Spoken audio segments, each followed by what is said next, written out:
नमस्कार दोस्तों, आप सभी का स्वागत है स्टडी इंडिया चैनल में। हिस्ट्री एमसीक्यू सीरीज हमने स्टार्ट करी थी, उसके लगभग पार्ट 6 हो गए हैं। पार्ट 7 है ये, और यहाँ पे इम्पोर्टेंट सवालों को करवाया जा रहा है। आने वाले जो आगामी एग्ज़ाम है आप सभी के, जो कि ग्रुप सी के होने वाले हैं उत्तराखंड में, उन सभी के लिए बहुत ज़्यादा महत्वपूर्ण होने वाला है। तो चलिए पहले क्वेश्चन की ओर बढ़ते हैं। पहला क्वेश्चन यहाँ पे कहता है कि कवि इनकलाब जिन्होंने सारे जहाँ से अच्छा लिखा भारत के किस स्थान से संबंधित है। तो देखिए वो भारत के वो है पंजाब प्रोविंसेस। तो वो पंजाब प्रोविंसेस से क्या थे, संबंधित रखते थे। तो जो पंजाब है वो पंजाब देखिए इस तरीके से इंडिया की तरफ भी है और पाकिस्तान की तरफ भी है। तो वो इंडिया के, तो उस टाइम पे यूनाइटेड इंडिया था, पाकिस्तान और भारत एक ही था। तो वो थे जो पाकिस्तान का आज का पंजाब प्रोविंस है उस तरफ से संबंधित थे। तो उस टाइम की बात करी गई है कि ये भारत के किस स्थान से थे। तो उस टाइम पे जो ये पंजाब प्रोविंस था पाकिस्तान का, वो भारत के अंदर था। इसलिए यहाँ पे क्वेश्चन इस तरीके से बनाया गया है कि भारत के किस स्थान से ये संबंधित है। तो ये होंगे पंजाब प्रोविंसेस से ये संबंधित हो जाएंगे। तो आई होप ये चीज़ आपको समझ में आ गई होगी। ठीक है, अब चलिए क्वेश्चन नंबर 2 की ओर बढ़ते हैं कि मुस्लिम लीग ने मुक्ति दिवस मनाया था। देखिए इसके पीछे का बैकग्राउंड मैं पहले आपको समझा देता हूँ, जैसे कि मैं हर बार आपको समझाता हूँ कि क्या हुआ था कि 1937 से लेकर 1939 तक यहाँ पे इंडियन नेशनल कांग्रेस की सरकार बनी थी। आप सभी को पता होगा इंडियन नेशनल कांग्रेस की सरकार बनी थी, 28 वीक की यहाँ पे ये सरकार बनी हुई थी। अब क्या हुआ कि 1939 में क्या हुआ था कि जो इंडियन नेशनल कांग्रेस थी या इंडिया को ब्रिटेन ने क्या कर दिया था, वर्ल्ड वॉर सेकंड में अपना साथी बना दिया था बिना इंडिया के पूछे हुए। तो जिससे कि इंडियन नेशनल कांग्रेस क्या हो गई थी, इंडियन नेशनल कांग्रेस को ये सही नहीं लगा, क्योंकि without any consultation of Indians जो ब्रिटिशर थे उन्होंने इंडियंस को वर्ल्ड वॉर सेकंड में धकेल दिया था। इस वजह से 1939 में जो इंडियन नेशनल कांग्रेस की सरकार थी उसने इस्तीफा दे दिया। उसके बाद ये चीज़ अच्छी लग गई किसको, मुस्लिम लीग को। अब मुस्लिम लीग को अच्छी लग गई तो उसके बाद उन्होंने उसको मनाया डे ऑफ डिलीवरेंस, इंग्लिश में इसको बोलते हैं डे ऑफ डिलीवरेंस मनाया। ठीक है, डे ऑफ डिलीवरेंस यानी कि उन्होंने मुक्ति दिवस उसके बाद मनाया। तो ये जो ये मुक्ति दिवस है ये उन्होंने मनाया 1939 को, क्योंकि देखिए 1939 में क्या हुआ कि इन्होंने इस्तीफा दे दिया सरकार से, और इसी के बाद ही इन्होंने मुस्लिम लीग ने क्या कर दिया, डे ऑफ डिलीवरेंस या मुक्ति दिवस मनाया। ठीक है, तो इसका जो आंसर हो जाएगा ये हो जाएगा क्या, क्वेश्चन नंबर 2 का आंसर हो जाएगा ए, ऑप्शन 1939। देखिए वीडियो अगर अच्छी लगती है आपको तो प्लीज़ सब्सक्राइब जरूर कीजिए हमारे चैनल को, और साथ साथ में अपने साथियों के साथ इसको शेयर कीजिए, क्योंकि ये जो सीरीज़ है बहुत ज़्यादा इंपॉर्टेंट होने वाले। इसी तरीके से हम एमसीक्यू सीरीज़ लेके आएंगे, पॉलिटी हिस्ट्री की तो चल रही है, पॉलिटी की, ज्योग्राफी की और इकोनॉमिक्स की, और अगर आप चाहेंगे तो हिंदी और उत्तराखंड की भी हम लेके आ जाएंगे। तो क्वेश्चन नंबर 3 आपके सामने है कि 1937 के चुनाव में कांग्रेस द्वारा बहुमत प्राप्त प्रांतों की संख्या थी। देखिए मैंने जैसे आप सभी को बताया कि 1937 से लेकर 1939 तक क्या हुआ था कि कांग्रेस की सरकार हुई थी। तो 1937 में यहाँ पे चुनाव हुए थे, और 1937 में कांग्रेस ने कुल कितने प्रांत जीते थे, यहाँ पे ये क्वेश्चन पूछा जा रहा है। तो 1937 में 11 में से टोटल 11 प्रांत थे, तो 11 में से 6 प्रांतों को इंडियन नेशनल कांग्रेस ने जीत दिया था, और 1939 तक ये सरकार चली। और क्यों इसने इस्तीफा दे दिया था ये भी मैं अभी आपको बता चुका हूँ। और उसके बाद मुक्ति दिवस किसने मनाया था, ये मनाया था मुस्लिम लीग ने, ये भी मैं आपको बता चुका हूँ। तो अब सारी चीज़ें डिटेल से आपको अब समझ में आ गई होंगी, और अगर इस तरीके से क्वेश्चन आए तो आप ज़रूर इसको कर सकते हैं। क्वेश्चन नंबर 4 है आपके यहाँ पे कि भारतीय मुसलमानों के पृथक राज्य के लिए पाकिस्तान शब्द का प्रयोग सबसे पहले किसने किया था। तो देखिए आपके पास ऑप्शन इस तरीके से हैं, आप बताइए कि इनमें से किसने किया था।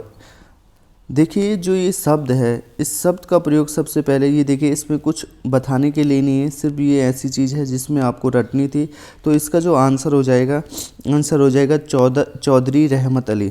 तो चौधरी रहमत अली ने ये सुझाव दिया था कि एक नया देश होना चाहिए जिसका नाम क्या होगा, पाकिस्तान होगा। ठीक है, ये याद रखिएगा आप।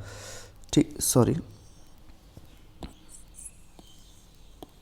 अब आगे बढ़ते हैं, क्वेश्चन नंबर 5 की ओर बढ़ते हैं। यहाँ पे क्वेश्चन नंबर 5 हमारे सामने है कि भारतीय राष्ट्रीय कांग्रेस का वर्ष 1929 में लाहौर अधिवेशन हुआ था, जिसमें अंग्रेजों से पूर्ण स्वतंत्रता पाने का संकल्प अंगीकृत किया गया था। इसकी अध्यक्षता में हुआ था, मतलब इसकी अध्यक्षता किसने की थी?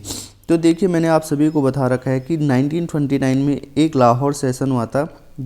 ठीक है, और इसमें लाहौर सेशन में पूर्ण रूप से, ठीक है, इस सेशन में पूर्ण स्वतंत्रता की घोषणा की गई थी। स्वतंत्रता की घोषणा की गई थी कब? 26 जनवरी 1930 को। और इसी वजह से इस दिन को हिस्टोरिक बनाने के लिए, इसी वजह से हमने 26 जनवरी 1950 को अपने संविधान का क्या कर दिया? लागू करा था। ठीक है, इसके पीछे की बैकग्राउंड ये है। अब लाहौर किस नदी के किनारे पे बसा हुआ है, पहले मैं आपको ये बताऊं तो जो लाहौर है वो रावी नदी के किनारे पे बसा हुआ है। इसके बाद जो इस क्वेश्चन में पूछा गया है कि इसकी अध्यक्षता किसने करी, तो इसकी अध्यक्षता करी थी जवाहरलाल नेहरू ने। कहा जाता है कि बाप के बाद बेटे ने अध्यक्षता करी, यानी कि 1928 में जो अध्यक्षता की थी वो मोतीलाल नेहरू जी ने करी थी, और उसके बाद 1929 में जवाहरलाल नेहरू जी ने लाहौर सेशन में अध्यक्षता की थी। मैं आपसे कमेंट बॉक्स में ये पूछना चाहता हूँ कि जवाहरलाल नेहरू ने और कौन कौन सी अध्यक्षताएं की थी इंडियन नेशनल कांग्रेस में, कब कब की थी, ये आप मुझे कमेंट बॉक्स में ज़रूर बताइएगा। अब क्वेश्चन नंबर 6 की ओर हम बढ़ते हैं कि इस क्वेश्चन नंबर 6 में क्या लिखा हुआ है। ठीक है, एक मिनट। अब क्वेश्चन नंबर 6 की ओर बढ़ते हैं। क्वेश्चन नंबर 6 में लिखा है कि 1946 में बनी अंतरिम सरकार में राजेंद्र प्रसाद के पास कौन सा विभाग था? देखिए, 1946 में कैबिनेट मिशन, मैंने आप सभी को बता रखा है कि जो कैबिनेट मिशन आया था इंडिया में 24 मार्च 1946 में आया था। ठीक है, इसके बाद इसने सुझाव दिया था कि एक इंटरिम सरकार बनाई जाएगी जब तक इंडिया को आज़ादी नहीं मिलती, और इस इंटरिम सरकार, वो जो इंटरिम सरकार होगी उसमें ये प्रावधान होगा कि किस तरीके से इंडिया का कॉन्स्टिट्यूशन आगे बनेगा। तो इसमें क्या हुआ था कि 1946 में डिफरेंट पद बनाए गए थे। ठीक है, तो इस पद में जो राजेंद्र प्रसाद जी थे, तो राजेंद्र प्रसाद ने कौन सा विभाग अपने पास रखा था? तो देखिए, ये बहुत ज़्यादा इम्पोर्टेंट क्वेश्चन है। जब भी आपसे पूछा जाए, ये दो चीज़ें आपको याद होनी चाहिए। पहली चीज़ तो इंटरिम सरकार में किसके पास कौन सा विभाग था, और उसके बाद जब हमारी स्वतंत्रता के बाद जो सबसे पहली जो सरकार बनी उसके अंदर विभाग किसके पास कौन सा था। ये दोनों चीज़ें आपको इम्पॉर्टेंट है, याद होनी चाहिए। तो राजेंद्र प्रसाद के पास जो अंतरिम सरकार थी उसमें जो विभाग था वो था फूड एंड एग्रीकल्चर, यानी खाद्य व कृषि। तो आंसर हो जाएगा इसका सी।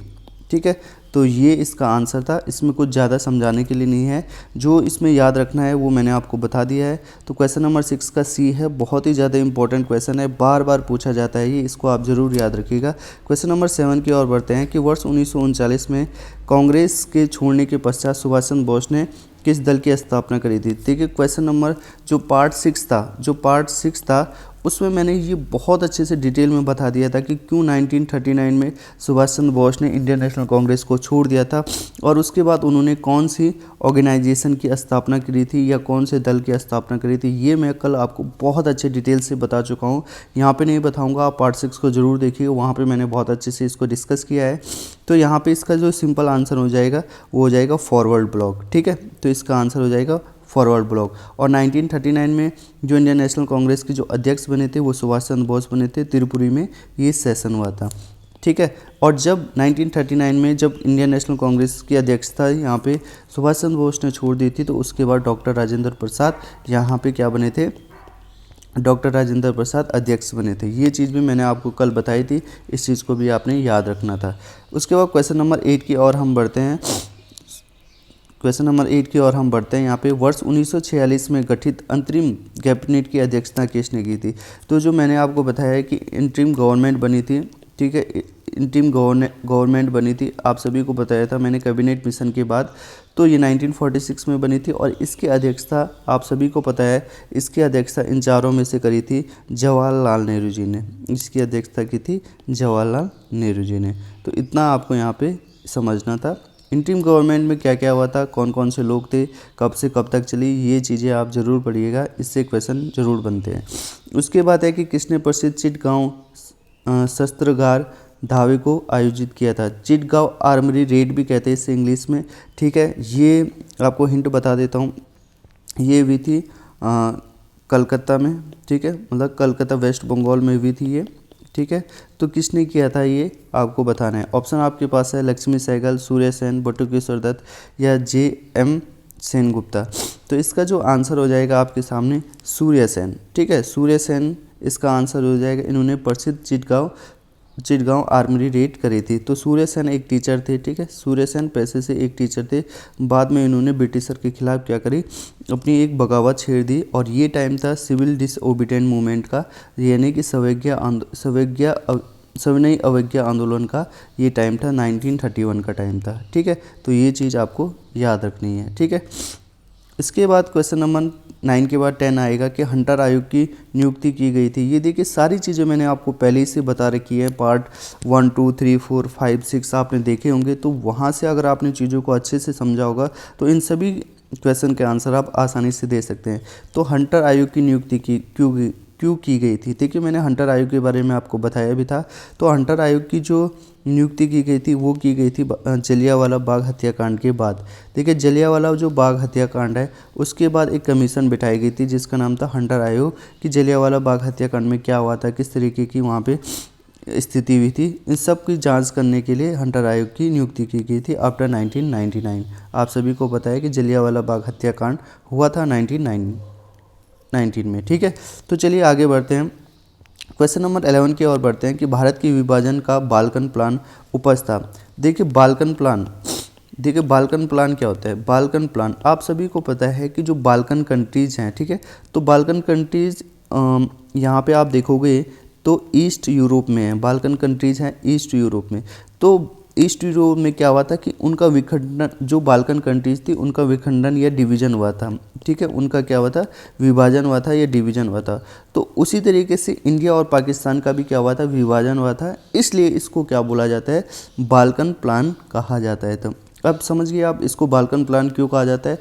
अब ये बाल्कन प्लान किसकी उपज थी, इनमें से आपको बताना है, ठीक है। तो 4 ऑप्शन है। देखिए मैं ऑप्शन इसलिए नहीं पढ़ता हूँ क्योंकि ऑप्शन पढ़ने से जो टाइम है वो निकल जाता है और इससे वीडियो लंबी बन जाती है। तो आप सभी को ऑप्शन खुद से पढ़ने हैं या वीडियो को पॉज करके एक बार ज़रूर ऑप्शन को देखना है और फिर अपने आंसर को आपको बताना है। जो भी आपका स्कोर होता है उसे कमेंट बॉक्स में ज़रूर बताएं, और साथ साथ में अगर वीडियो अच्छी लगती है तो लाइक ज़रूर करिएगा, ठीक है।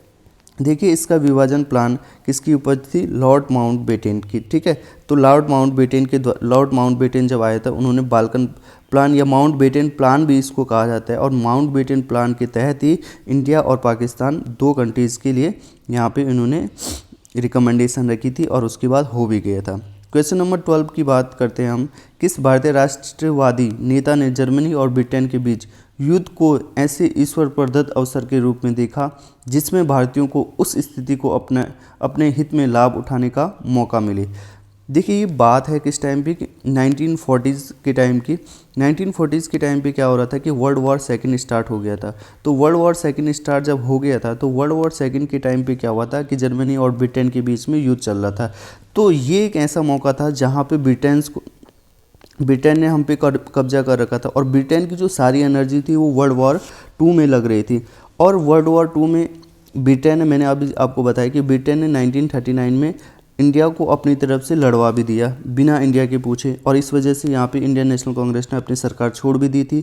अब यहाँ पे एक शख्स ऐसे थे जो कह रहे थे कि यार ये बहुत अच्छा मौका है कि ब्रिटेन को हम यहाँ पे हरा सकते हैं, ब्रिटेन के साथ अगर हम बगावत करेंगे तो हम आसानी से यहाँ पे अपने लिए स्वतंत्रता प्राप्त कर लेंगे। तो ऐसे कौन सा शख्स थे ये जिन्होंने इस तरीके से कहा था कि भारतीय राष्ट्रीय कांग्रेस नेता, ये भारतीय राष्ट्रीय कांग्रेस में तो उस टाइम पे कि जर्मनी और ब्रिटेन के बीच में अगर युद्ध हो रहा है तो ये एक ईश्वर प्रदत्त अवसर है हमारे लिए, जिसमें भारतीयों को उस स्थिति को अपने हित में लाभ उठा। अपना हित क्या था कि अपने हित था कि स्वतंत्रता प्राप्त करना, ठीक है। तो यहाँ पे जो इसका आंसर हो जाएगा ये हो जाएगा सुभाष चंद्र बोस। देखिए सुभाष चंद्र बोस ने ये चीज़ कही थी कि देखिए भाई ये एक ऐसा मौका है जहाँ पे हम ब्रिटिशर को आसानी से हरा सकते हैं और स्वतंत्रता प्राप्त कर सकते हैं। उसके बाद क्वेश्चन नंबर, देखिए मैं ये सारा बैकग्राउंड आपको यहाँ पे बता चुका हूँ, आप ज़रूर इसको ध्यान में रखिएगा। क्वेश्चन नंबर 13 की ओर बढ़ते हैं। क्वेश्चन नंबर 13, किसने कहा था मेरी पीठ पर किया जाने वाला प्रहार ब्रिटिश साम्राज्य के ताबूत में एक कील सिद्ध होगी।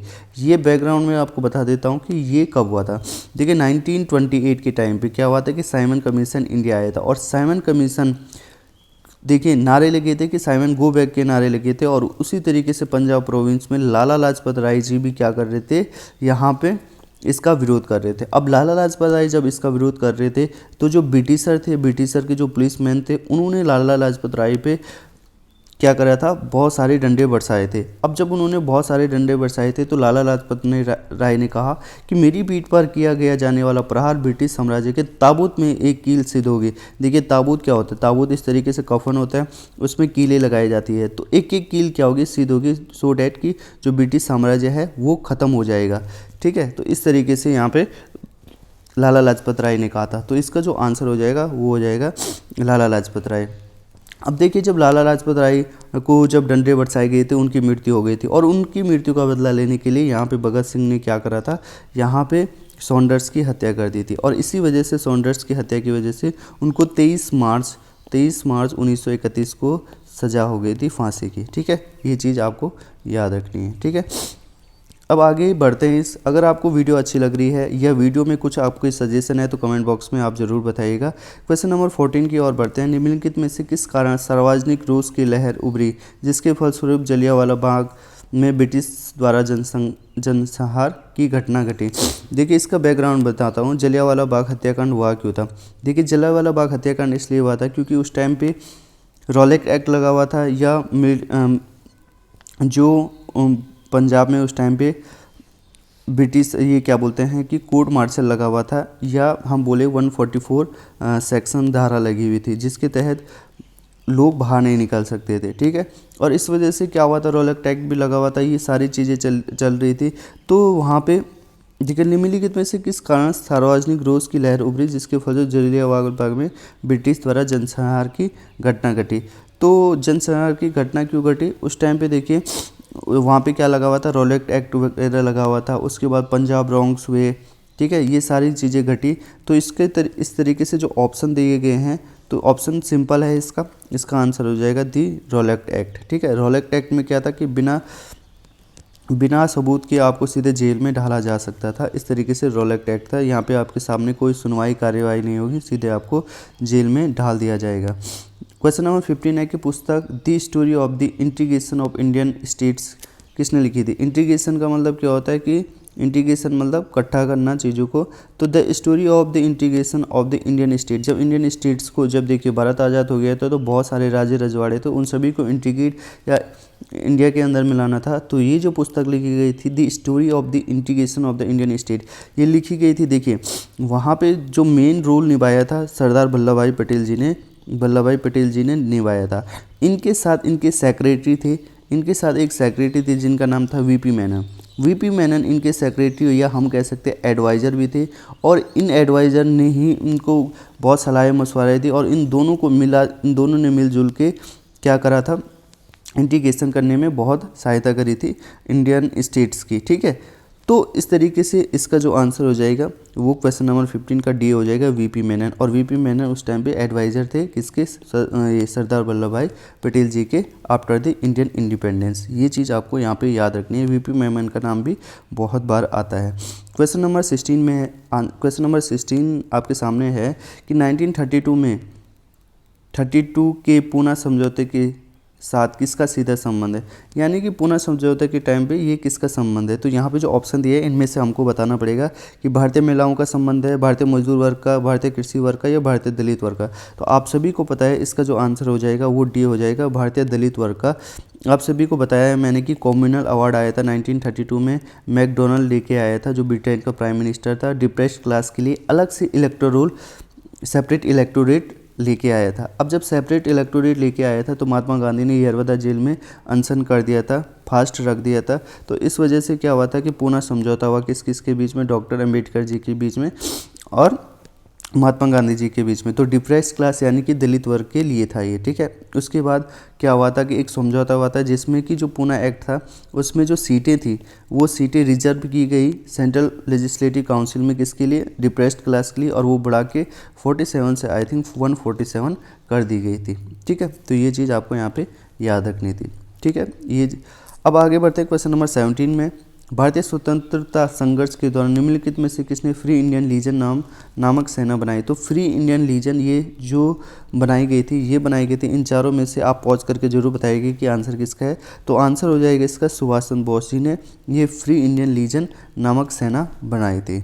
अब 18 क्वेश्चन की ओर बढ़ते हैं कि गांधी जी के निम्नलिखित अनुयायियों में से कौन पेशे से एक शिक्षक थे। मैंने आपको बार बार बताया है कि इंडियन नेशनल कांग्रेस में एक ऐसे शख्स थे जिन्हें आचार्य कहा जाता था। तो आचार्य यानी कि शिक्षक। तो जो ये आचार्य थे ये थे कौन, JB कृपलानी। इनको आचार्य JB कृपलानी भी कहा जाता था। He was a teacher profession by profession, और ये स्वतंत्रता के टाइम पे इंडियन नेशनल कांग्रेस के अध्यक्ष भी थे 1946 से लेकर 1947 के बीच में, ठीक है। ये चीज़ भी आपको यहाँ पे याद रखनी है। क्वेश्चन नंबर 19 के और बढ़ते हैं कि वर्ष 1928 में हिंदुस्तान सोशलिस्ट रिपब्लिक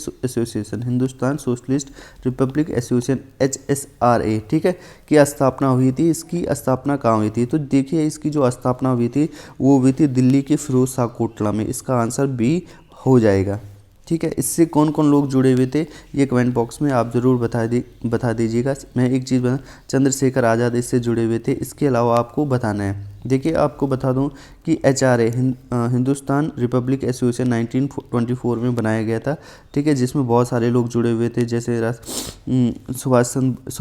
ये भगत सिंह जी, इसके अलावा राम प्रसाद बिस्मिल, अशफाक उल्लाह खान, ये सारे इससे जुड़े हुए थे। उसके बाद 1928 में ये जो हिंदुस्तान रिपब्लिक एसोसिएशन है इसमें S वर्ड जोड़ दिया गया। S वर्ड इसलिए जोड़ दिया गया क्योंकि उस टाइम पे रसिया से ये बहुत ज़्यादा क्या थे, प्रभावित थे, और रसिया में सोशलिस्ट मूवमेंट चल रहा था। इस वजह से इन्होंने हिंदुस्तान रिपब्लिक एसोसिएशन में S वर्ड भी जोड़ दिया और ये बन गई हिंदुस्तान सोशलिस्ट रिपब्लिक एसोसिएशन, ठीक है, समाजवाद जैसे इंग्लिश में हिंदी में कहते हैं, ठीक है। अब आगे बढ़ते हैं, क्वेश्चन नंबर 20 है और ये लास्ट क्वेश्चन है, ठीक है। आई होप आपने अभी तक सारे क्वेश्चन के आंसर अच्छे से दिए होंगे और लास्ट तक आप पहुंच गए होंगे। तो क्वेश्चन नंबर 20 आपके सामने इस तरीके से है कि जलियांवाला बाग में प्रदर्शन के लिए क्यों लोग जमा हुए थे। देखिए जलियांवाला बाग में लोग प्रदर्शन के इसलिए जमा हुए थे कि वहाँ पे दो लोगों को क्या कर दिया था, पंजाब के दो मेन लीडर थे जिनको क्या कर दिया था, जेल में बंदी बना दिया गया था। तो जेल में जब बंदी बना दिया गया था तो लोग जलियांवाला बाग में क्या हो गए थे, इकट्ठा हो गए थे in the protest to release their leaders, ठीक है।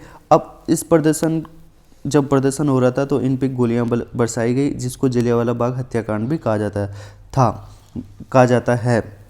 अब देखिए ये क्यों हुआ था, लोग प्रदर्शन क्यों कर रहे थे। तो इनके जो दो लीडर थे जिनको जेल में बंदी बना दिया गया था उनका नाम था क्या, सैफुद्दीन किचलू। एक का नाम था सैफुद्दीन किचलू और दूसरे का नाम था सत्यपाल। तो सैफुद्दीन किचलू और सत्यपाल को बंदी बनाया गया था जिसके विरुद्ध में लोग इकट्ठा हो गए थे, ठीक है। और उसके बाद आप सभी को पता है कि जनरल डायर ने वहाँ पे फायरिंग कर दी थी और जिसके कारण बहुत से निहत्थे लोग वहाँ पे मारे गए थे, जिसको जलियांवाला बाग भी हत्याकांड भी कहा जाता है 1919 में। तो आई होप ये सारी चीज़ें आप समझ गए होंगे। मैंने बहुत अच्छे डिटेल से आप सभी को ये सारी चीज़ें बता दी है। और इसी तरीके से अगर आप हमारे साथ जुड़ना चाहते हैं तो हमारे चैनल को सब्सक्राइब ज़रूर कीजिए और आपकी जो भी डिमांड है उसे कमेंट बॉक्स में ज़रूर बताइए। और किस तरीके से क्वेश्चंस को और ज़्यादा इलेबोरेट करके बताना है या किस तरीके से आपको नई सीरीज से चीज़ें चाहिए, आप ज़रूर कमेंट बॉक्स में बताइए, सजेशन दीजिए, सो डेट हम चीज़ें नहीं लेके आए। तो अभी के लिए इतना ही रखते हैं। जय हिंद दोस्तों।